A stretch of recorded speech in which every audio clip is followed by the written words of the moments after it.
Boa noite a todos. Agora eu peço que todos fechem os seus olhos.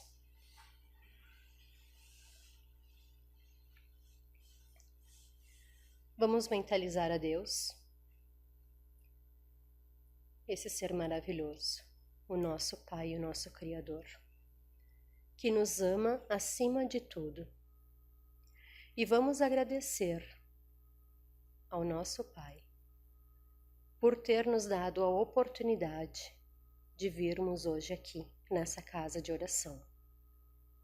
Jesus, nós também queremos te agradecer, porque nós somos sedentos de Ti, do Teu amor, da Tua palavra, do Teu conhecimento. E é por essa busca que nós estamos aqui, porque a gente sabe, Jesus, que o Senhor tem a fonte da água viva, que não acaba nunca e que mata a nossa verdadeira sede. Que todos nós possamos degustar, beber dessa água e sentir todos os benefícios da palavra de Jesus em nossas vidas, que por vezes é um pouco dura, mas que nós temos que nos modificar para que a gente possa verdadeiramente viver o Evangelho.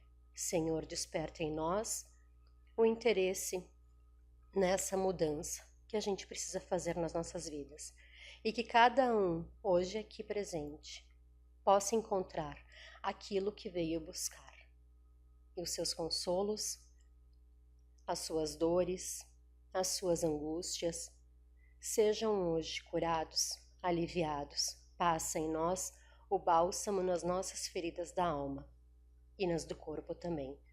Amigos espirituais, agradecemos a presença de todos e que assim seja.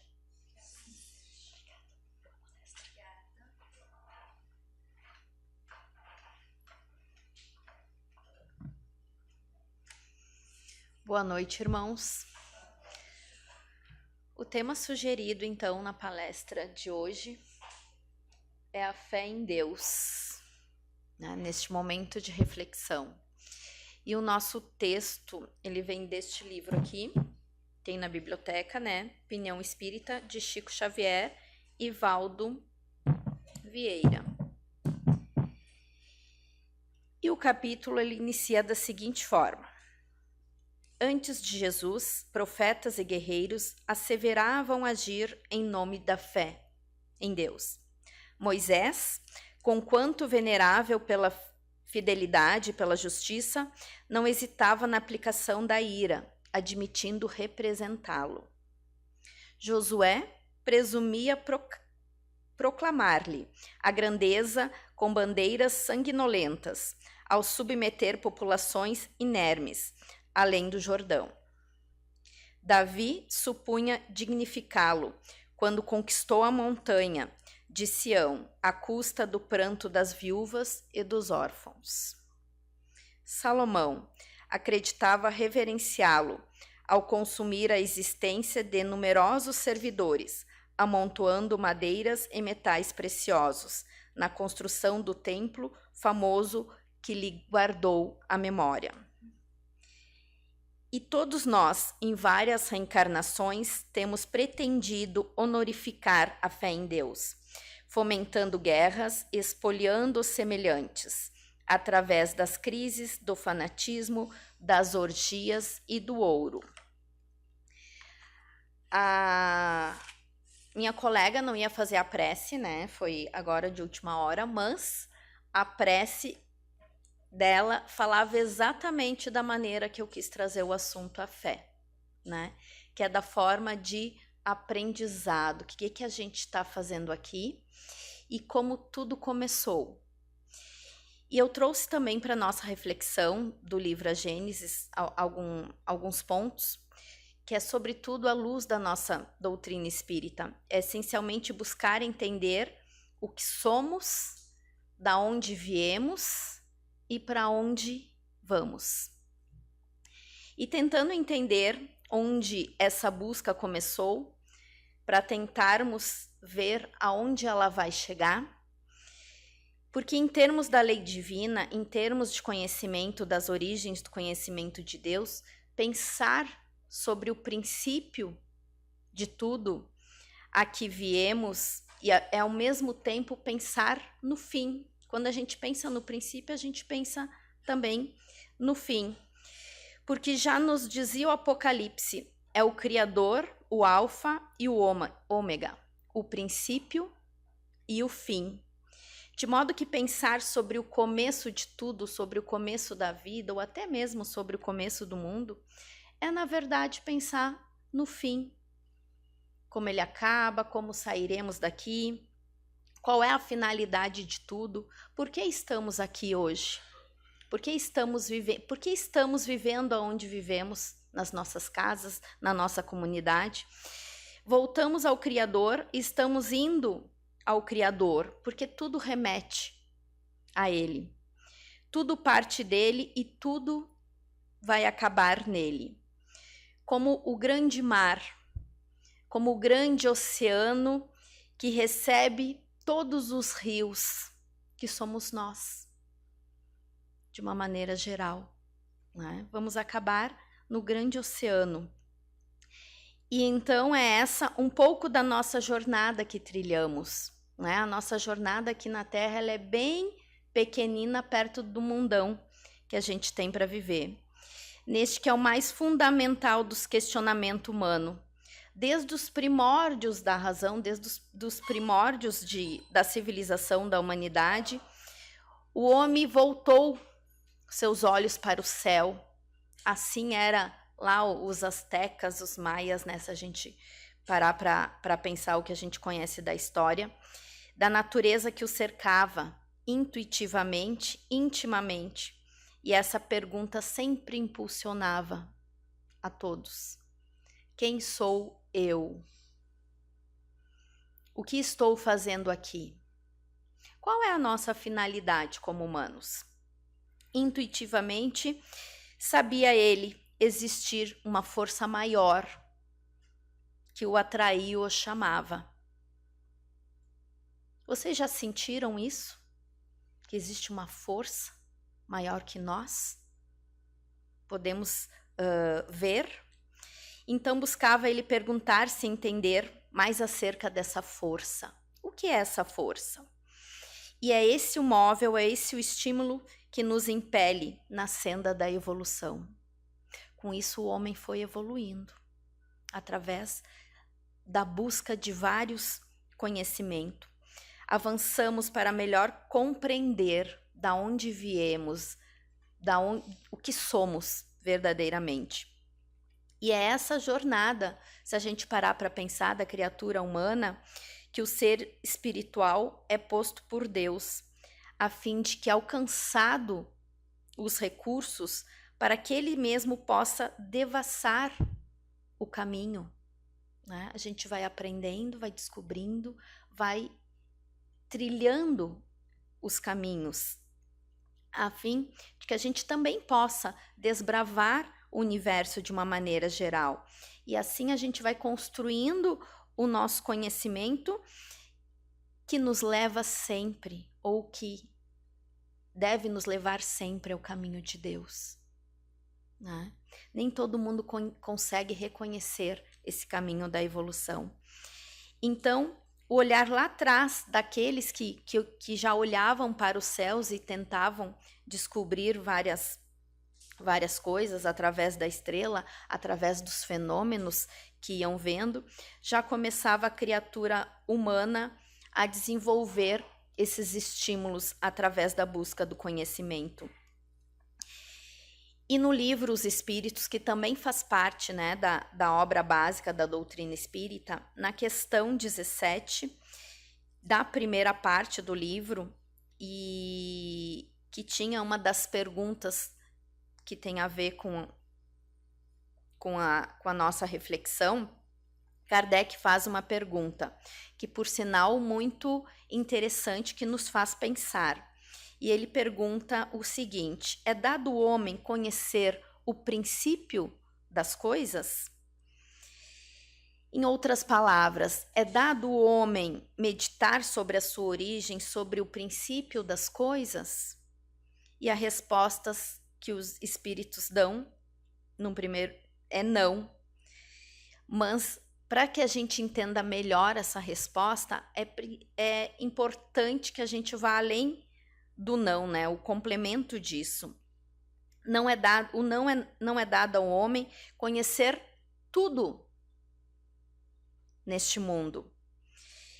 O que não significa dizer que não é dado a ele conhecer alguma coisa referente à nossa origem neste mundo e o patamar evolutivo em que estamos.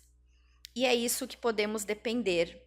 Já não nos dão eles ali uma lição de humildade, se a gente parar para pensar. Que é, não queira aprender tudo, não tem como a gente saber tudo da noite para o dia. Nem mesmo os espíritos superiores saberão nos responder e nos esclarecer muito profundamente a princípio das coisas. Nem mesmo nós, onde estamos muitas vezes, conseguimos compreender.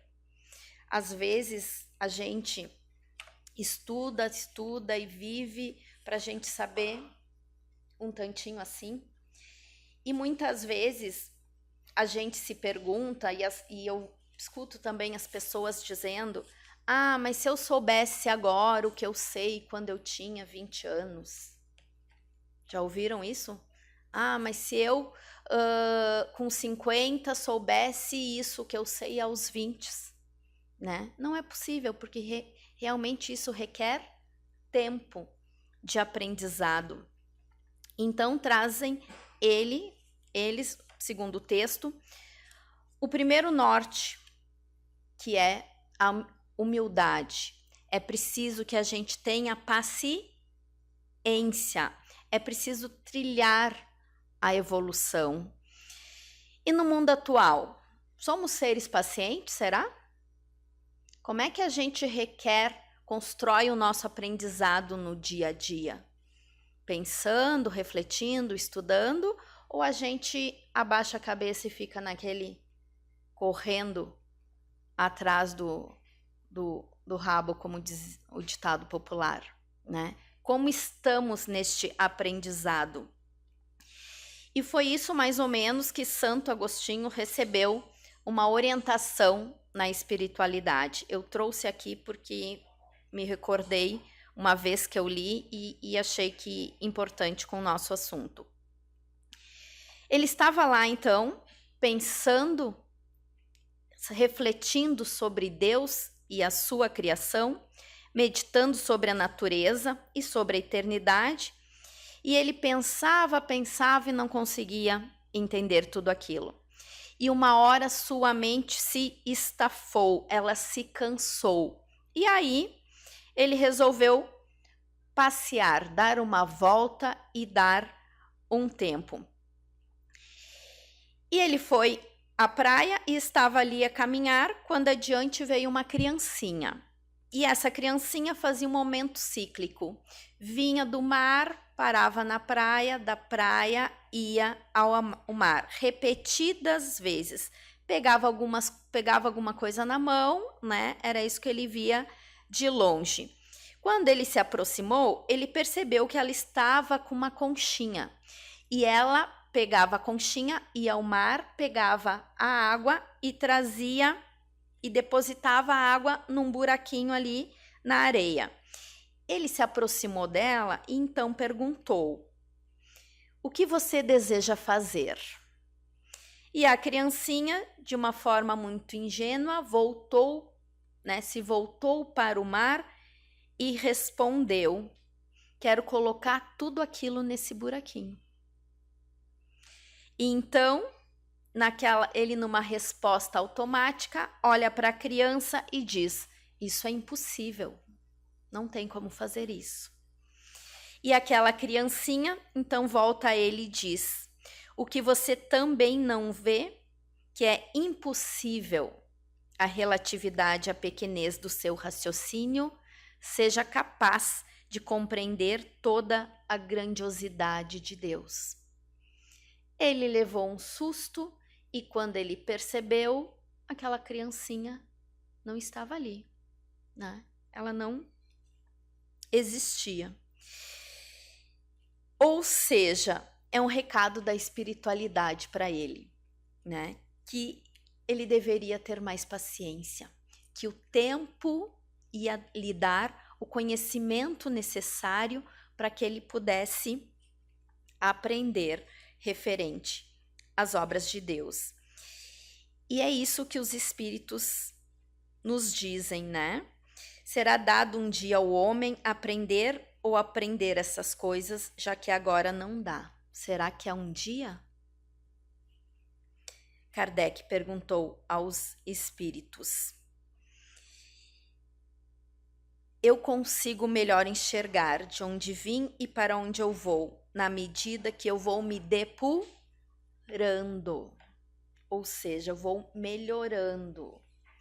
E uma das coisas bem importantes para a gente se melhorar, talvez seja listar, conforme a gente vai vivendo, listando o que nos cabe, o que conseguimos melhorar naquele momento que estamos vivenciando. Será que se eu sou uma pessoa sem paciência, eu posso melhorar a minha paciência? Será que eu sou uma pessoa que vivo na ira? Será que eu posso vivenciar a paz? Será que se eu for uma pessoa egoísta, eu não posso me doar um pouquinho mais aos que estão ao meu lado? Como é que eu posso me depurar? Né? Vamos levar essa liçãozinha hoje, né? O que eu posso melhorar hoje? Né? E na medida que o progresso for dando de uma maneira individual quanto coletivamente, essa jornada é uma grande caminhada para a nossa evolução espiritual. Qual é um momento que a gente consegue, né? E existem duas alavancas, também lá no Livro dos Espíritos, né? Uma delas fala em relação à forma científica, que a gente vai descobrindo e aprendendo, e a outra parte espiritual através da religião. Tudo bem se a gente pegar o histórico das religiões, né? Houve um tempo que elas foram muito mal usadas e ainda são mal usadas ainda hoje por muitas, né? Pelas pessoas. Por isso que a nossa fé ela deve ser raciocinada. Mas a religião, sim, é uma forma de trazer este lado espiritual ao qual devemos desenvolver. E o texto, na segunda parte, fala o seguinte: o Espiritismo, porém, nos revela Jesus abraçando o serviço espontâneo à humanidade, como sendo a tradução da própria fé. Embora livre, transfigurou-se em servidor da comunidade, estendendo mais imediata assistência aos que se colocavam na última plana da escala social. Sem nenhum juramento que os obrigasse a tratar dos enfermos, amparou os doentes com extrema solicitude. Não envergava a toga de juiz e patrocinou a causa dos deserdados. Distante de qualquer compromisso na paternidade física, chamou a si as criancinhas. Fora todos os vínculos da política, ensinou o acabamento às autoridades constituídas. Profundamente franco, era humilde em excesso com os ignorantes e fracos. E profundamente humilde, era franco tanto quanto se pode ser com todos aqueles que conheciam as próprias responsabilidades à frente dos preceitos divinos. Passou no mundo abençoando e consolando, esclarecendo e servindo, mas preferiu morrer a tisnar o mandato de amor e verdade que o jungia aos desígnios do eterno Pai. Este era Jesus, né? E, para finalizar, indo para o nosso término, né, tem um texto do Evangelho também que fala muito que a fé transporta montanhas,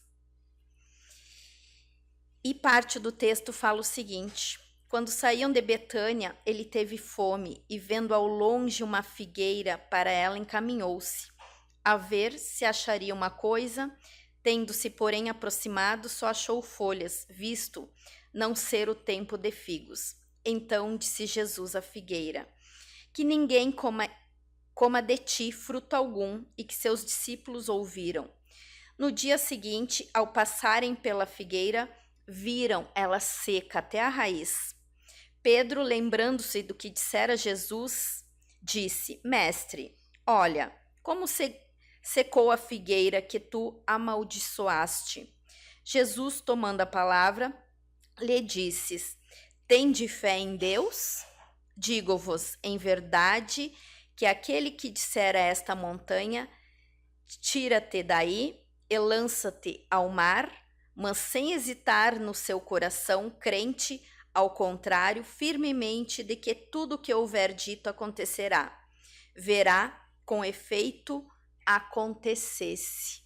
Ou seja, como está a nossa fé? Estamos crente do quê? Né? A nossa vida é um reflexo daquilo que cremos forte no nosso coração. Quantas vezes nós descremos em nós?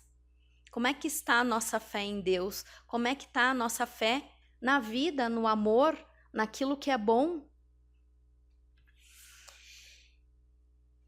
E a última frase do texto é: os cristãos encarnados e desencarnados, seja na luz da doutrina espírita ou ainda ausentes dela, é importante o exame periódico dos nossos testemunhos pessoais de religião, na experiência cotidiana, para sabermos o que vem a ser fé em Deus, em nós, e fé em Deus no Mestre, que declaramos honrar. Para sempre somos unidos em tudo. Por isso que a gente deve amar, por isso que a gente sofre. Em todos os pontos nos espaços, os astros brilham em suas extensão. E nós estamos aqui para brilhar, principalmente no amor. Eis o início, eis o universo, eis a criação diante do nosso olhar. Como estamos olhando o outro, nosso próximo, a nossa própria vida. Que possamos cada um de nós escutar aquela ordem que lá atrás, lá nos primórdios foi emitida, onde convida, ecoando aos recantos da criação, e disse Deus: haja luz, que nós possamos ser a luz que brilha dentro de nós, que brilha no nosso ambiente, que brilha na nossa comunidade, que brilha no nosso trabalho. Muita paz a todos nessa jornada. É o que eu desejo na noite de hoje. E convido então meus colegas médium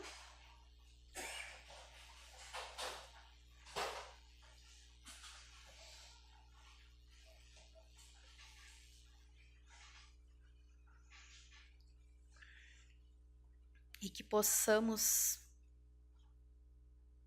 mentalizar Deus, a força máxima da criação, e elevar o nosso pensamento, elevar todos os nossos desejos a este ser, que é o dono do impossível. Senhor meu Deus, que possamos ser acolhidos com seu amor, com sua luz divina. Senhor, cuida do nosso caminho, que nossos passos sejam dirigidos por vós, para que não tropece na caminhada da vida, que o nosso viver, que o nosso lar, que o nosso trabalho sejam por vós abençoados. Nos entregamos em vossas mãos poderosas, na certeza de que tudo iremos alcançar. Com a graça de Deus, pelo seu amor e pela nossa vida. E que assim seja. e assim será. Vão em paz, irmãos, e que Deus os acompanhe.